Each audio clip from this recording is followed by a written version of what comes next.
Hello friends, welcome back to our channel Dheeru's kitchen. Today మన కిచెన్లో అలసందలు లేదా బొబ్బర్లతో వడలను చూపించేస్తాను. మీరు మీ సైడు వీటిని ఎలా పిలుస్తారో కామెంట్ చేయండి. నేను ఇక్కడ 1 కప్పు వరకు బొబ్బర్లను తీసుకున్నాను.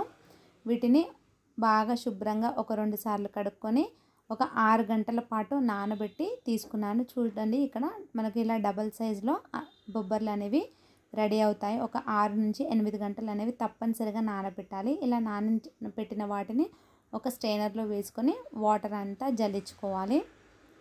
తర్వాత ఒక మిక్సీ జార్ తీసుకొని అందులో ఒక 2 పచ్చిమిర్చిని మనము నానబెట్టి జల్లించి పెట్టుకున్న బొబ్బర్లను కొద్దిగా యాడ్ చేస్తూ మనము అందులో కొద్దిగా జీలకర్ర, అలాగే కొద్దిగా పసుపు, రుచికి సరిపడా ఉప్పు, అలాగే కొద్దిగా అల్లం వెల్లుల్లి పేస్ట్ లేదంటే అల్లం ముక్కలైనా వేసుకోవచ్చండి. మీ దగ్గర ఉంటే కోర్స్లా గ్రైండ్ చేసుకోవాలి.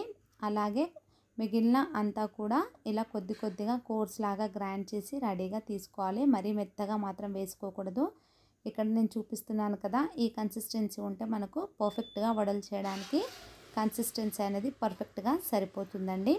ఇప్పుడు దీన్ని నాకు ఇక్కడ కన్సిస్టెన్సీ అనేది పర్ఫెక్ట్గానే వచ్చింది కాబట్టి ఒక బౌల్లోకి తీసుకుంటాను.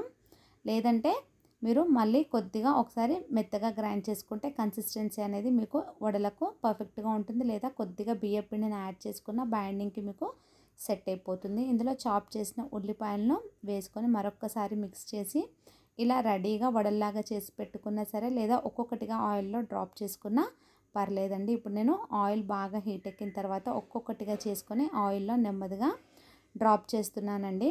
ఇక్కడ ఆయిల్ అనేది హీట్ అయిన తర్వాత మీడియం ఫ్లేమ్లో సెట్ చేసుకొని మనము వీటిని వేయించుకోవాలండి. ఎందుకంటే మనకు హై ఫ్లేమ్లో ఉంటే పైన మాడిపోతాయి, లోపల మెత్తగానే ఉంటాయి. కాబట్టి మీడియం ఫ్లేమ్లో ఉంటే లోపల కూడా మనకు బాగా మగ్గుతుందండి. చూడండి, ఇలా 2 వైపులా కూడా మంచి కలర్ వచ్చే వరకు ఆయిల్లో 2 వైపులా మంచిగా డీప్ ఫ్రై చేసుకోవాలండి. ఇలా 2 వైపులా మంచి కలర్ వచ్చిన తర్వాత ఆయిల్ నుంచి తీసేసి సర్వింగ్ ప్లేట్లోకి తీసేసుకోవడమే అండి. చాలా సింపుల్గా టేస్టీగా ఈ అలసంద వడలను ప్రిపేర్ చేసేయచ్చు.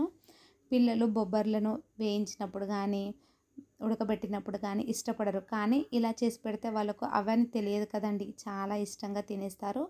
వాళ్ళకు అన్ని రకాల ప్రోటీన్స్, విటమిన్స్ అనేవి మనము అందించిన వాళ్ళం అవుతాము. పేరెంట్స్ కదండి, ఏదో ఒక విధంగా వాళ్ళకు ఇలా చేసి పెట్టి వాళ్ళ ఆరోగ్యాన్ని మనమే చూసుకోవాలి కదా. మీరు కూడా ఈ రెసిపీని ఇలా ట్రై చేసి మీ పిల్లలకు ట్రై చేయండి. ఎలా కుదిరిందో ఫీడ్బ్యాక్ తెలియజేయడం మాత్రం మర్చిపోకండి. మరిన్ని సింపుల్ అండ్ టేస్టీ రెసిపీస్ కోసం నా ఛానల్ని సపోర్ట్ చేయండి. Thank you for watching.